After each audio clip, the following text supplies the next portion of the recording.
So I'm absolutely thrilled to start this panel about where is Trump taking in America. I will speak in English because we have only American panelists and not all outstanding.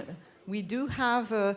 I do acknowledge the presence of Dona Brazil. I'm very thrilled that you are with us today, Dona. Yes, and you are the former chair of the DNC and a very famous TV anchor, not anchor, but TV media personality.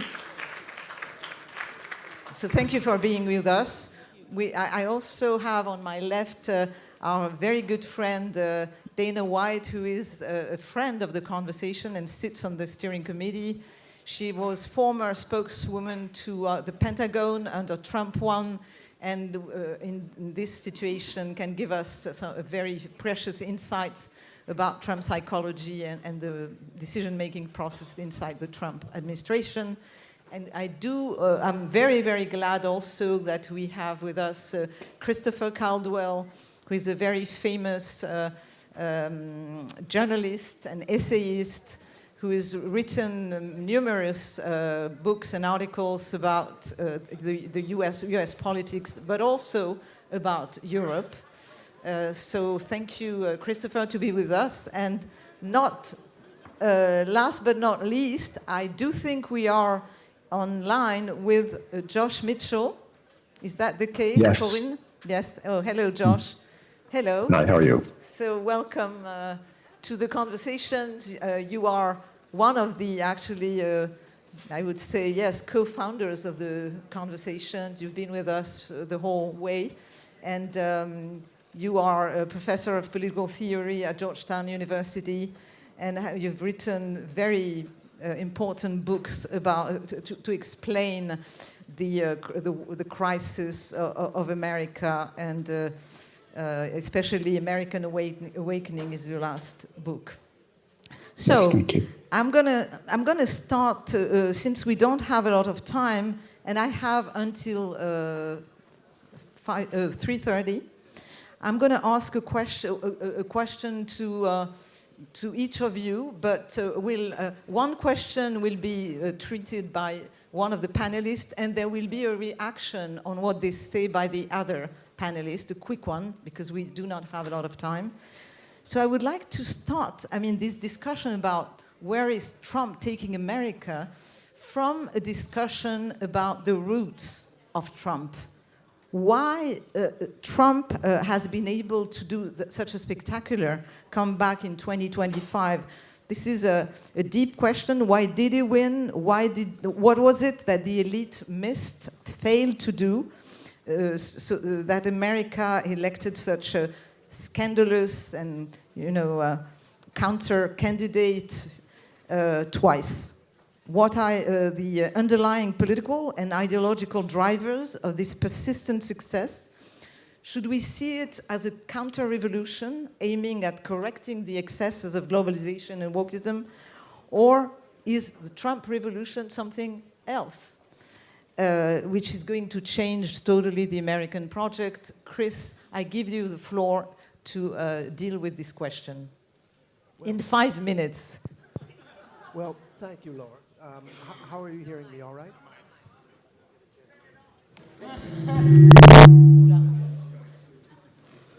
How's this? Yes, I think. We have it? All right. Thank you. I think the reason Trump was. I think the reason Trump was reelected is that his adversaries didn't understand why he got elected in the first place. Trump is not a candidate of the left or right. He is not a repackaged version of something that Ronald Reagan wanted or something that Richard Nixon wanted. Trump is a movement. Trump is the leader of a democracy movement, like any democracy movement you've seen. He's the leader of a movement for democracy against people who are repressing democracy.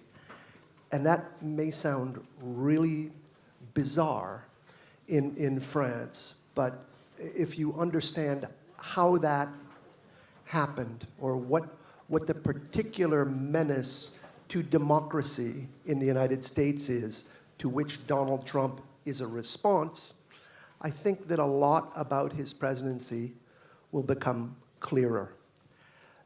There are a lot of people on the right wing who think that there's something decadent about democracy. I don't think that has anything to do with Donald Trump. There is, however, a kind of exhaustion that democracies enter into, and a democracy that has been in power for so long, a regime that has been in power as long as the American one has, since World War II, is very prone to overestimate its strengths, particularly when it faces no systemic challenges at all, and to take risks. And I think that the leaders of American democracy, you can call them the ruling class, you can call them the elected officials, you can call them the bureaucrats, but they were susceptible, after a long experience of power, they began to take shortcuts. They began to rule, they began to try to extract certain of the state's powers from democracy. And they did this through bureaucracy and regulation. And this sounds like a common complaint that entrepreneurs make about the state, but it's very deeper. It's very much deeper. The goal was to avoid the verdicts of democracy. You have the same thing in the European Union. Very often when European national leaders find something that they are reluctant to do to their own publics, they send it along to Brussels.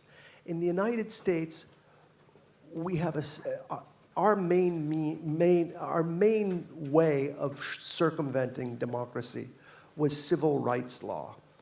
And the enforcement powers of civil rights law, when they spread out from the battle for desegregation in 1965, went into places that people did not intend them to go.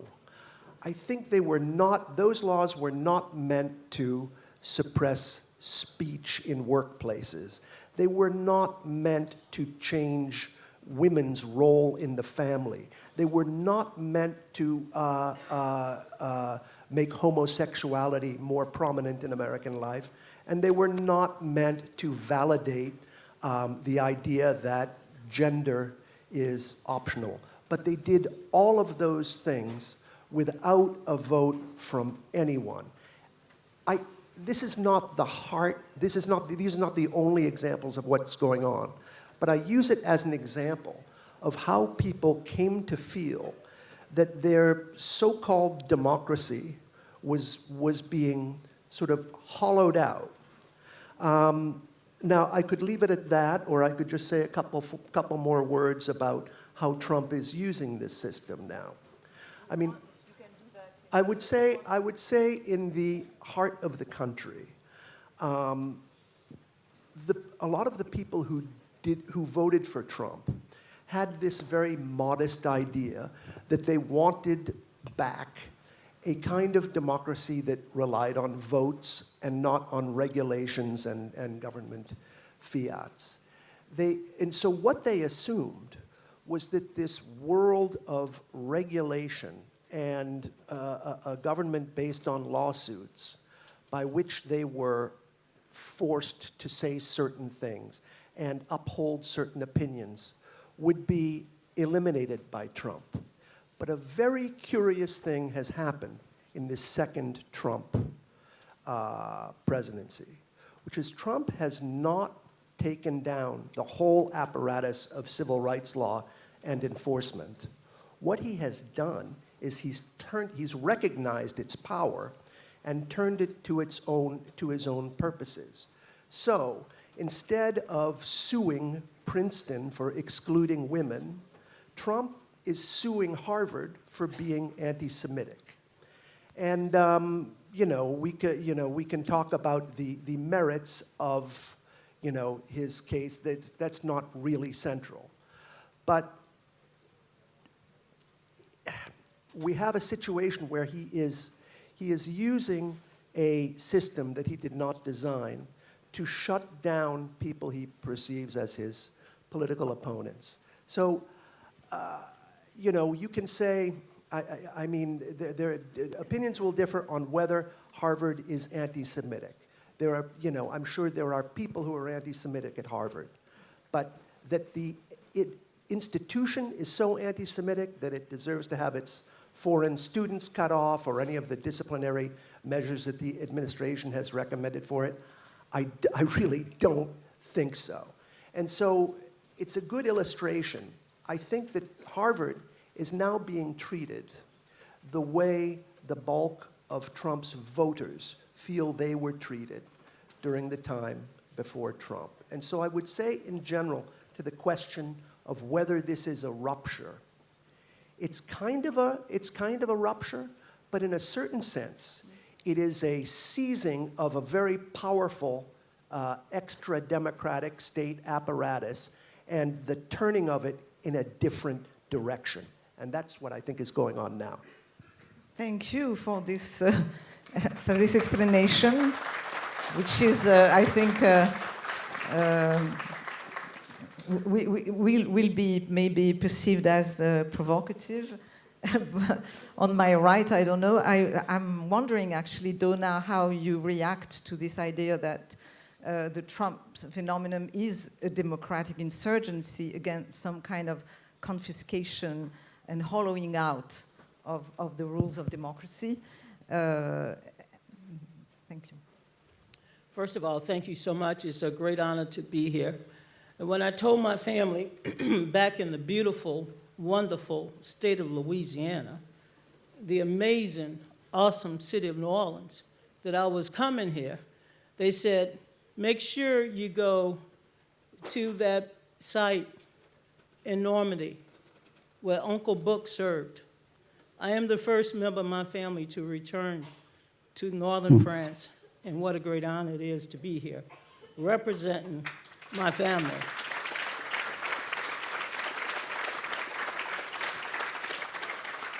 My nation's 761st Tank Battalion may have been segregated because of their race.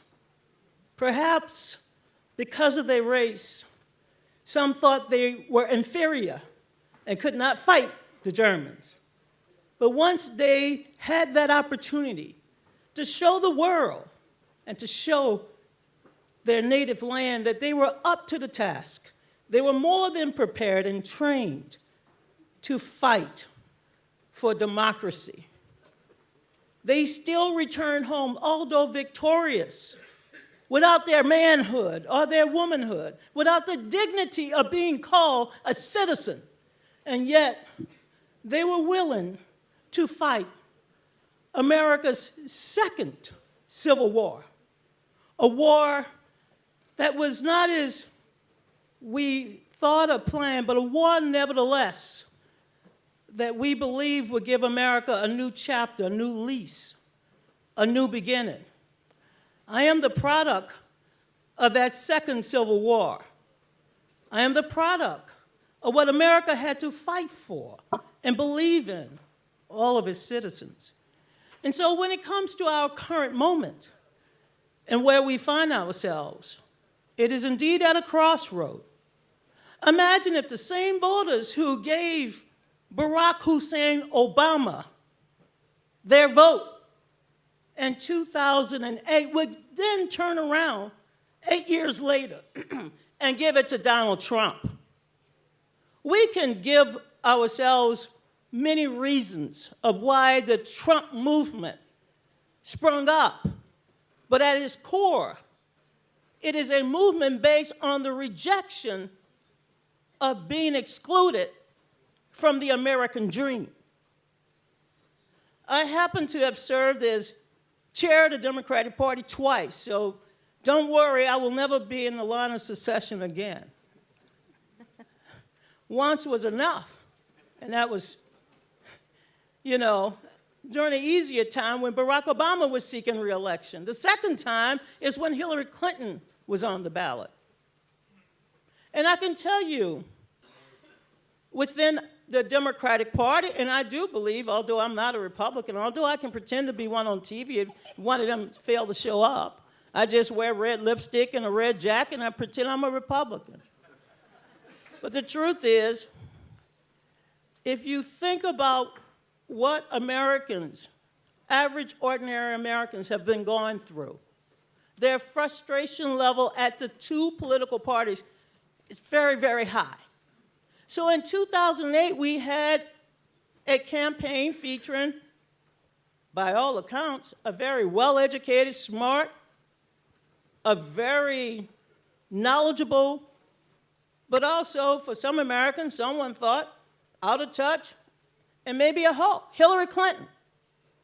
And then we had this new face, this new energy, this guy with a funny name, big ears, skinny, handsome if you ask me, but, good on the eyes.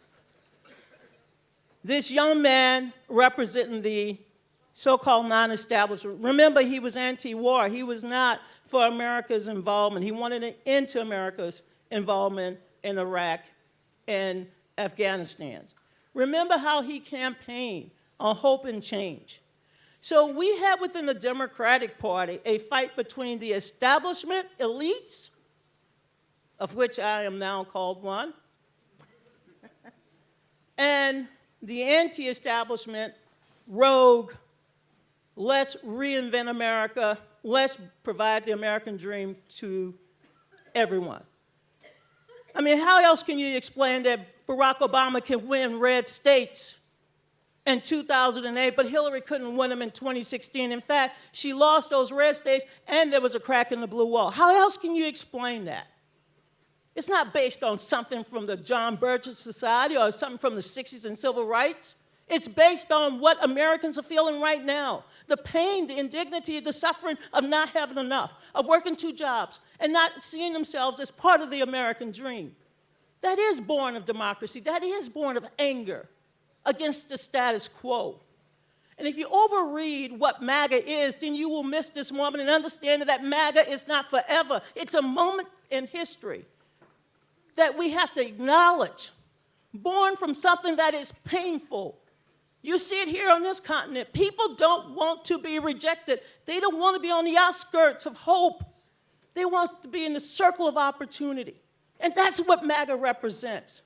Now, is Donald Trump going to make it look like him, taste like him, and operate like him? Absolutely. He's a performer. One of the best I've ever seen. He can market the sell of crap. Is there a word for that in French? Shit? Because that's who he is. But let me close by saying this. And I get it from this young man who came to my country in 1831. I'm sitting in his home. Thank you, Mr. de Tocqueville. God bless you. I'm here. I'm home. I'm home. He came to America 30 years before there was a shot at Fort Sumter that started that Civil War, that first Civil War. But he wrote, and I quote, "The greatness of America lies not in being more enlightened than any other nation, but rather in her ability to repair her faults." America, that shining light on the hill that I quote from Ronald Reagan, that indispensable beacon, that young nation still defining itself will once again write another chapter. And I can guarantee you, while division and despair might rule the day, and some believe that this moment is forever, we're just transitioning. After all, you should know, this is what growing pains look like. Wow.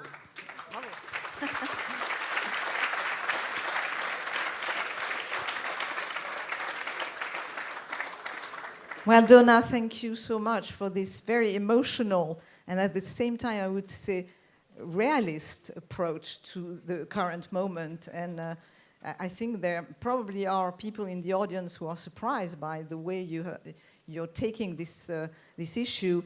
And I want to turn to Dana, and who is also a child of the second civil war that you have mentioned, and who is sitting on the other side of the political spectrum.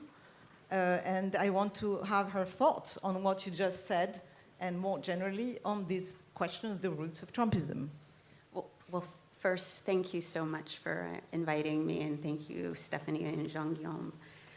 I first want to say that I was a young whippersnapper when I first met Donna Brazile. And I was actually at Fox when she was running the Al Gore campaign.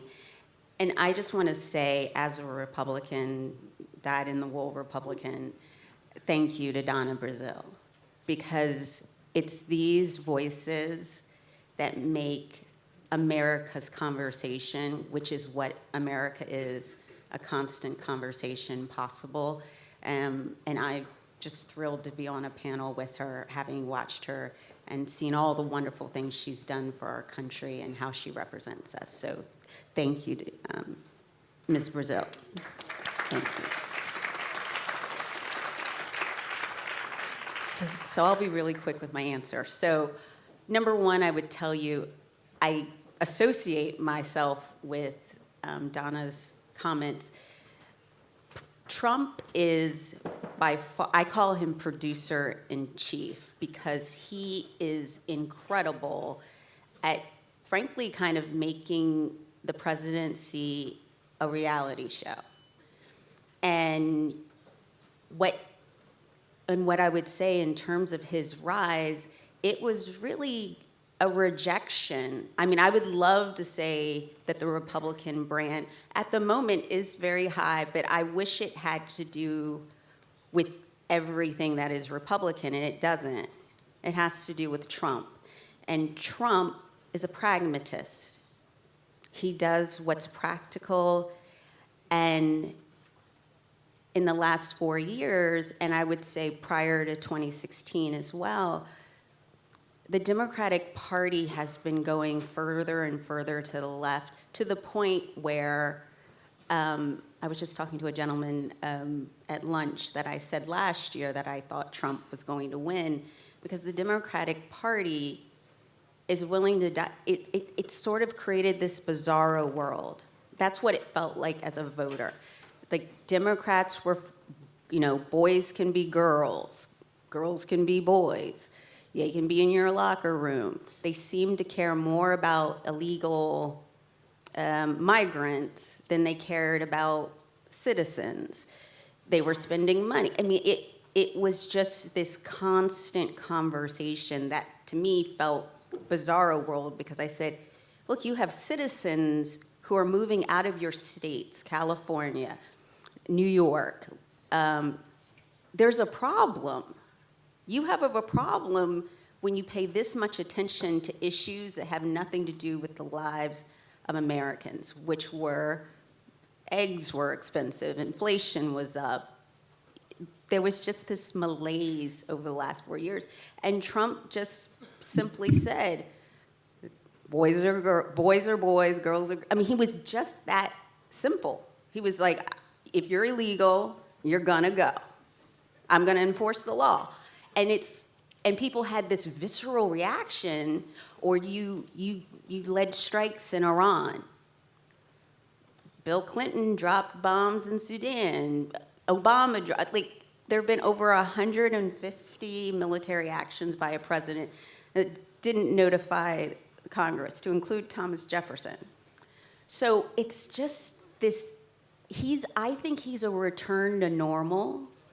And people may question, what is your normal? But I think for most Americans, given where the loudest voices on the Democratic side were, they were just like, this is crazy.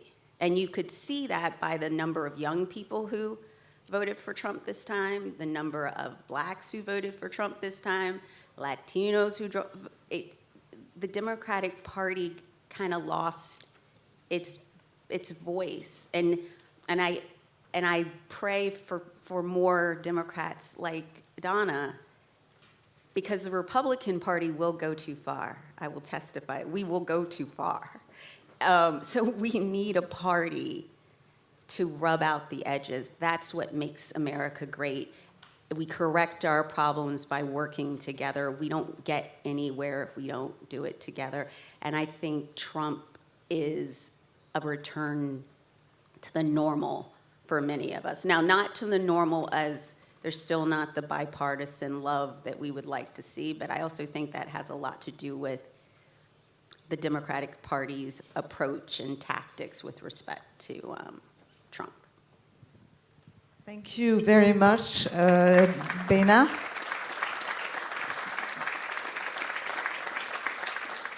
So, Josh, first of all, I would like your reaction to the sort of reaching out that we're seeing on this stage between Donna and Dana. And, you know, isn't it a sort of symptom that, you know, in spite of all the talk about the catastrophic trend in American society and politics, the Tocquevillian understanding of democracy, which is a conversation between disagreeing people, is still possible. And what do you think, though, of the question of escalation that has been mentioned by Christopher? You know, the threat of escalation that he has mentioned when he talked about, the university versus Trump fight. And how, Dana said, we will go too far. Is Trump going too far? Is there some kind of destructive process going on in this counter-revolution designed to bring back some kind of marginalized people into, the bosom of American democracy? Well, I'll confess I voted for him, but it was out of incredible frustration with what the Democratic Party had become. I grew up in Ann Arbor, Michigan in the 1960s, a full member of the left. I'll raise my hand to that, and slowly but surely became disillusioned. To come to Donna's point, and Donna, I'm glad to meet you. I think the Democratic Party's strength was the middle class. And slowly but surely over the last 30, 40 years, that concern has been supplanted by, to use the shorthand, identity politics. And if I may answer the initial question that you posed, I think Trump threaded the needle. His rise can only be understood as threading the political needle. He found a space which needs to be developed. The left had, I think, abandoned its core constituency, which is the middle class and its original strength. And the right had become deeply destructive with pure free market principles and also the neocon wars. And so there's a political space now that he occupies that shuns the neocons for one reason, and the free marketers, same problem, and shuns identity politics. So I think he has a profound opportunity. I was surprised after 2008 that the Occupy Wall Street movement didn't meet in the middle with some of the Republicans who are very concerned with that collapse as well. There is a ground to build a middle class constituency and a consensus, and that's what has to happen. I hear Donna saying that, and that's a wonderful thing. If I could step back, just give me 1 minute, Laura. I'll do this very quickly. There's a 30-year horizon. Then there's a 250-year horizon. The 30-year horizon is that, strangely enough, Trump is best understood as strangely a John Kennedy Democrat. Very pragmatic. He's not the Democratic Party of recent years, and he's not the Republican Party. Not by accident, I think, is Robert F. Kennedy Jr. involved in that administration, and a number of defected Democrats. So it's not a Republican brand. Second, here's the bigger picture, which I think we have to keep in mind. American history has three distinct phases. The first phase was the original Constitution, which depended upon citizen competence in order to thrive. Small government, citizen competence. The next phase was the progressive era, which said, look, we're going to require competence, but it's not citizen competence, it's expert competence.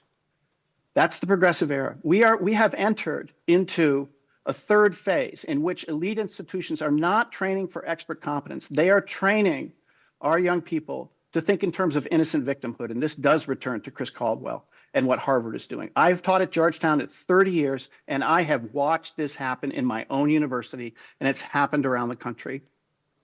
And people voted for Trump because, and I'll say more about this later, because they're tired of seeing the world simply victimhood categories. Who's the transgressor? Who's the innocent one?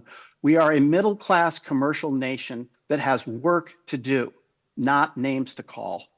And I think that's part of the reason why he got elected. Thank you, Josh. Donna, I'm turning back to you. You know, this question which is on all the lips of the people in Europe. A lot of people think that democracy in Europe is in danger, and a very important number of intellectuals, very prominent actually in the US, also think that America is geared to some kind of dictatorship.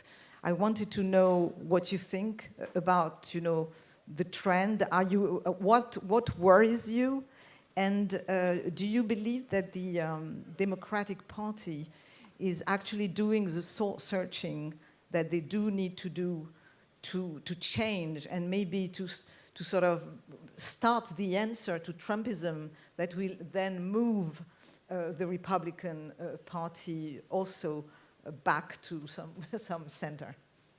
So I'm old enough to remember when our antidote to Ronald Reagan was Bill Clinton.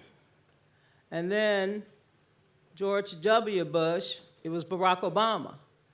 And I still believe that the Democrats, we're trying to find our answer to Donald Trump.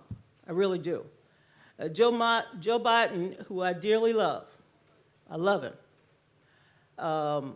In fact, he offered me a job first over another candidate, but I always tell the president, who's Irish like I am, I'm black Irish, if you haven't seen one, here I am.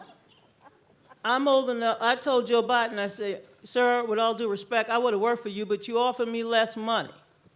And I didn't come to work for you. I went to work for Dick Gephardt. The rest is history.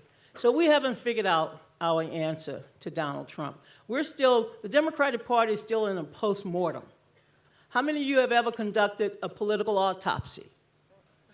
It is worse than an actual physical decaying body, whatever, accidental. It is awful.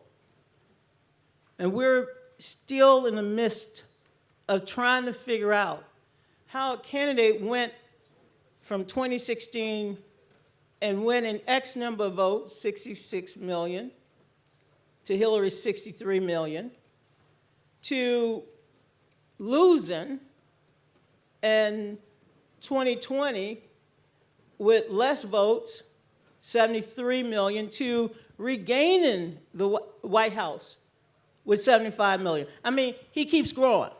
So let's start with the fact that Donald Trump is not, well, I know many of us like those quick and easy weight loss draws where you can inject something. Donald Trump is not shrinking. His base is not shrinking. So we have to recognize he's not shrinking. That's the first part of analyzing what happened. The cultural wars has also animated American politics. I know. I refused at Georgetown. I remember Professor Josh that I've been there 22 years. I'll catch up with you one day. I remember when I had to take a class on she, he, they, their, what, dot, damn. I said, what? I took the damn class. I passed, but I still refused to put she, they, that. I'm for everybody. You can love who you love, like who you want. I'm from Louisiana. We make gumbo sometime with shrimp, and sometimes we just say we're not going to put nothing in it but chicken.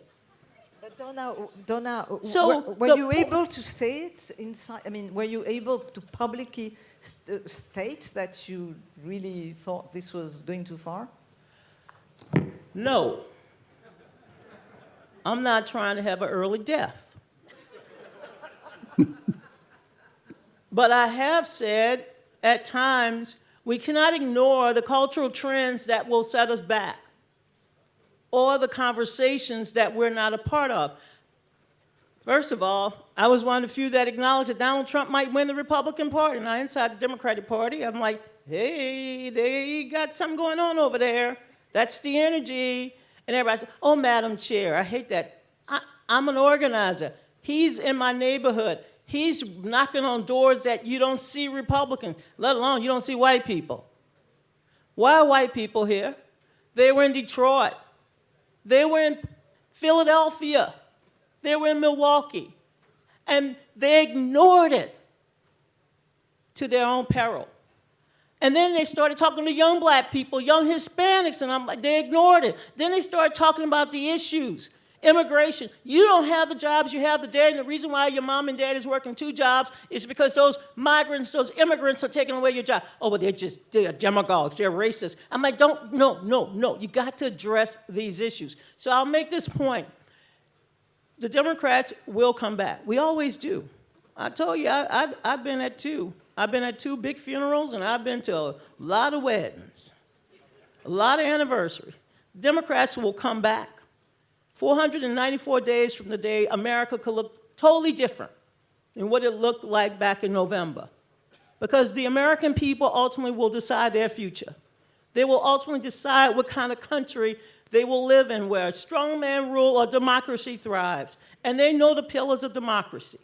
All I'm saying is that in this fight where Democrats have to help lead, don't expect us to come back with a winning strategy. Not yet. We have not figured out what it will take to stop MAGA or Donald Trump. We have to respect the fact that he took hold of places where we never thought Republicans would go, let alone get a slice of the pie that we never sugared up for them. They took the pie. Now I'll say one last thing. I like young people. I really do. I tried to sit at their table outside, and they didn't make room for me. That's all right. You ain't gonna hurt my feelings, but you're gonna miss the recipe that I'm gonna share with you now. This is your future. You have to own it. There are more of you, not just here, but also in my country.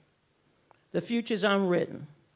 I tell my young students in Georgetown and other places, why you? Because there's no one better. And why now? Because tomorrow is not soon enough. They will write this chapter. They will write it with pens and ink and AI. And they will recreate a better future, a different future. And so while I did not reject the transformation that was taking place, the he, they, the Black Lives Matter, the Me Too, all of the cultural movements that may have upset some people in our country or in the world, I do believe that we're not going to live in a democracy, that it's not seasoned with the hope of those who believe that who they love matters. We're not going to live in a country that practices religion, but only their religion. America will continue to change and continue to get it right. But I'm not going to reject he, she, they. I'm not going to say Kamala lost simply because she did not have a good answer or what she would do differently than Joe Biden, although that was part of it. I'm going to say that Kamala should have understood the border crossings did matter. And the perception